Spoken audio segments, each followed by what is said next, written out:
और वृद्धि होती है जब ये बात होती कि आपसे भी कुछ नहीं चाहिए, आप चाहिए। दर्शनानंद का यथार्थ लाभ उसी को प्राप्त होता है जिसके अंदर ये विकलता होती है मिलन की। को बढ़ाने का एक सरल उपाय और सफल उपाय है, पूज्य भाई जिसे हनुमान प्रसाद पोद्दार जी कह रहे हैं, जब तक आप भोगों को अनित्य मान करके उनका त्याग नहीं करेंगे तब तक ये चाह बढ़ेगी नहीं। तत्काल सत्संग से प्रकट भी होगी तो दब जाएगी, वो प्रकाश नहीं कर पाएगी। चाह तो कहीं ना कहीं चिंगारी रूप में है ही, तभी तो आप रात्रि में चैन से सोते नहीं हैं, सत्संग के लिए भागते हैं। चाहे पानी गिरे, चाहे सर्दी हो, चाहे भीषण गर्मी हो, हर परिस्थिति में तो ये चाह ही तो आपको सत्संग में ला रही है, ये चाह ही तो आपसे नाम जपवा रही है, ये चाह ही तो संसार के भोग रागों का त्याग कर रही है। पर अभी हमारी कहीं ना कहीं चाह में मिलावट है, अपने शरीर सुख की, अपनी इंद्रिय सुख की। जब हम संसार के समस्त भोगों को दुखदायक समझकर, नाशवान समझकर सारी इच्छाएं छोड़ देते हैं और कोई परलोक की कामना नहीं रखते, स्वर्ग जाएंगे, अप्सराएं मिलेंगी, अमुक अमुक अमुक ऐसा, इन भोगों का भी त्याग और निरंतर नाम जप और भगवत लीला गायन, ये दो बातें जीवन में बहुत जोर की बैठ जाए। सेवक शरण सदा रहे, अनत नहीं विश्राम, बहुत जोर की बात है। कै बाणी हरिवंश की और कै हरिवंश नाम, समिट जाओ, दो जगह समिट जाओ। या तो बाणी चल रही, पद गुनगुना रहे हैं, और या नाम जप चल रहा है। और संसार के समस्त भोगों को अनित्य जानकर उनकी तरफ से उदास हो जाओ। नहीं भोगना, नहीं सुख है, चाहे जितना आप संसार के भोगों को एकत्रित कर लो, भोग लो, परिणाम में दुख, अशांति, चिंता, शोक, भय यही बना रहेगा। जब उपासक समस्त भोगों की वृत्ति का त्याग करके एक एक वृत्ति से भजन करता है, भगवत चिंतन करता है, भगवत लीला गुणगायन करता है, तो उसके अंदर विरह प्रकट होता है। ये आग होती, आग, विरहाग्नि। ये भगवत विरह एक ऐसी दुर्लभ स्थिति है जो किसी किसी महान सौभाग्यशाली को प्राप्त होती है। ये सबको प्राप्त नहीं होती, सबको हो सकती है, पर इस कोटि का त्याग कोई नहीं कर पाता। बहुत आश्चर्य होता है, जिन भोगों के लिए बड़े बड़े वैरागी डरते रहते हैं कि कहीं हमें पतित न कर दे, सत्संग और नाम जप का प्रभाव ऐसा कि हमने कई ऐसे गृहस्थ परिवार देखे हैं अपने संपर्क में हैं, शिष्य जन हैं और आजीवन ब्रह्मचर्य का नियम लिए हैं। सब परिवार सुख भोगों का त्याग करके बलिहारी है उनके ऊपर अपार कृपा, पर अभी कहीं किसी राग में टिके हुए हैं जिससे विकलता नहीं आ रही। कोई न कोई आंतरिक राग है, उसको छोड़ दो तो विकलता आ जाए। कह रहे हैं ये परम सौभाग्यशाली किन्हीं उपासकों में विरह प्रकट होता है। विरह स्थिति, बिना विरह के संयोग सुख का अनुभव नहीं होता। जो लोग ये समझते हैं कि इस प्रेम मार्ग में विरह नहीं, तो आप भोरी सखी के पद पढ़ के देखो कैसा विरह है। शास्त्र के प्रेमी का बस एक ही स्वभाव बन जाता है, उनकी याद करके रोना। वृंदावन धाम है, यहां की यही रीति है।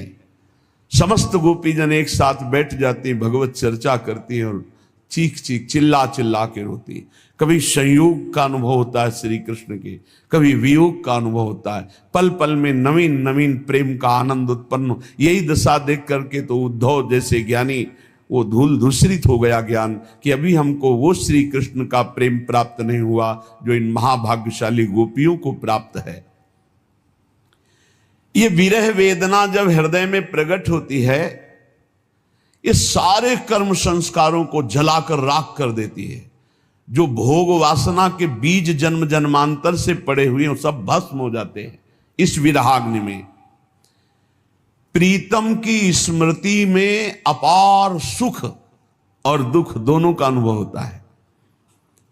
इतना दुख होता है कि सारे पाप कर्म जन्म जन्मांतरों के सब भस्म हो जाते हैं, और इतना सुख होता है कि सारे शुभ भस्म हो जाते हैं। शुभ अशुभ भस्म हुए, भगवत साक्षात्कार हुआ।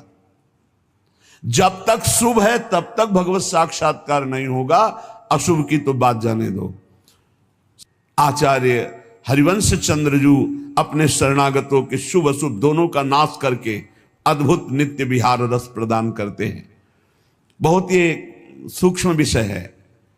इतना भगवत मिलन के लिए रोना और विरह दुख आया, सारे अशुभ नष्ट हो गए।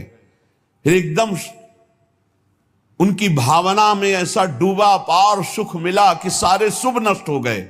शुभ और अशुभ दोनों नष्ट हुए। दिव्य चिदानंद देह भाव से वो अपने आराध्य देव के समीप हो गया।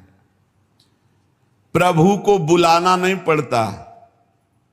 जैसे पराग आ जाए तो भौरों को बुलाना नहीं पड़ता, भौरे आ जाते हैं। ऐसे ही प्रभु को बुलाना नहीं पड़ता, प्रभु अपने आप प्रकाशित हो जाते हैं जब अशुभ का नाश हो जाता है। शुभ अशुभ दुर्ग विध्वंस बल तब जयति जयति जग उच्चरे। प्रीतम के लिए जब शरीर और प्राण तृणवत हो जाएं, तृण के समान अभी त्याग दें, वो भगवद आवेश में हर समय उपासक रहता है। जिसका शरीर और प्राणों से राग खत्म हो चुका है, मत चित्ता मदगत प्राणा, जो भगवत चित्त वाला भगवत प्राण वाला, ये वृंदावन के प्रेमियों की यही दशा रही है। वो अपने शरीर और प्राण को तृणवत त्याग चुके हैं। उनके अंदर विरहाग्नि जलती है। भगवत धाम, भगवत रूप, भगवत लीला, ये स्वयं उसके हृदय में प्रकाशित हो जाती है, जो प्रभु की विरहाग्नि में जलता है। प्रभु चैतन्य देव जी का वचन है, गोविंद के विरह में एक निमेष, कहते हैं पलक झपकने को, युगों के समान मुझे लग रहा है। एक पलक झपकने के समय में युगों के विरह का अनुभव हो रहा है महाप्रभु गौरांग देव को। ऐसा लग रहा है कितना लंबा समय हो गया हमने अपने प्राण प्यारे प्रभु को नहीं देखा। आंखों से अश्रुधारा बहती, बूंद नहीं अश्रुधारा। सारा जगत शून्यमय दिखाई दे रहा है, कोई प्रभु के सिवा कहीं कुछ नहीं, एकमात्र प्रभु, और वो दिखाई नहीं दे रहे, इसलिए भारी विरहाग्नि अश्रु प्रवाह। पिंड के विरह में सारा जगत शून्य लग रहा है। एक पलक झपकने का समय भी युगों के समान लंबा लग रहा है। इस भगवद विरह में इतना असीम सुख है कि ब्रह्मा को भी वो सुख नहीं है। जो ब्रह्म पद में विराजमान ब्रह्मा जी हैं, जो भगवद विरही को आनंद मिलता है, वो ब्रह्मा जी को ने फिर मिलन का जो आनंद होता होगा उसकी बात क्या। जिस दुख के सुख की समानता ब्रह्मा जी के पद में नहीं है, ब्रह्म परमेष्टि पद में फिर उस सुख की समानता कहां की जा सकती है जो अपने प्रीतम को आत्म सुख प्राप्त होता है। वो परमेष्टि पद ब्रह्मा को भी नहीं प्राप्त है। ये प्रेम शून्य विषयी पुरुष इस बात को कैसे जान सकते हैं? वो अनुमान भी नहीं लगा सकते कि ये क्या चर्चा कर रहे हैं। विरही जलता है प्रभु के मिलन के लिए, पर उस जलन में महान शांति, महान आनंद होता है। जलन में आनंद, महान शांति, महान आनंद, एक आनंद की जलन होती है। जैसे ठंडा तो एक सीमा तक ठीक है, लेकिन बर्फ में लिटा दिया जाए तो लगता है ना दुखद। तो आनंद सहने की हमारे हृदय में एक क्षमता है। वो आनंद का सिंधु उमड़ पड़े तो मीरा जी बोल पड़ी, जो मैं ऐसा जानती प्रीत किए दुख होए। आनंद की अधिकता में बोल रही हैं तो नगर ढिंढोरा पीटती है जी, प्रीत न करियो कोई। आप चलिए फिर इस मार्ग में आगे खुद अनुभव होगा।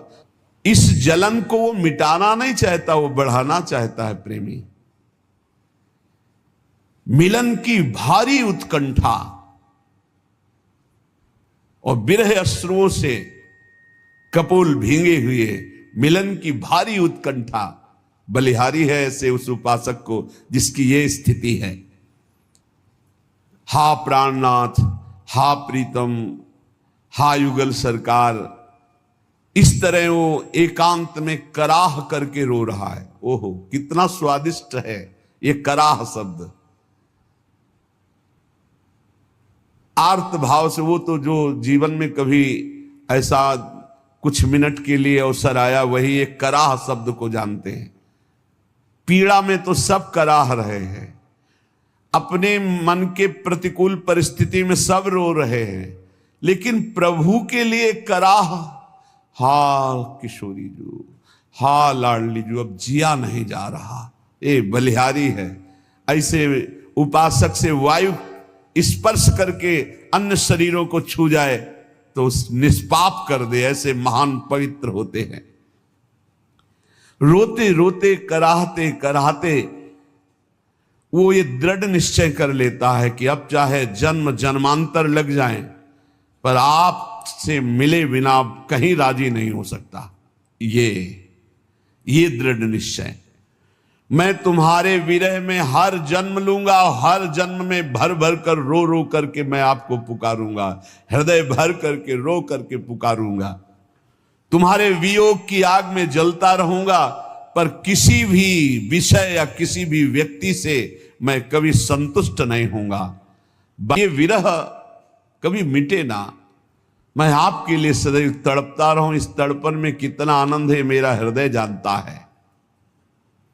भगवत प्रेम का पागल वो विरही अपने प्रीतम के सिवा किसी से कोई परिचय नहीं रखना चाहता, जानता ही नहीं, और परिचय को कोई आ जाए तो पहचानता नहीं। वो अपने को सदा सदा के लिए आराध्य देव को बेच देता है। अब मेरे तो गिरधर गोपाल दूसरो न कोई, दूसरो न कोई।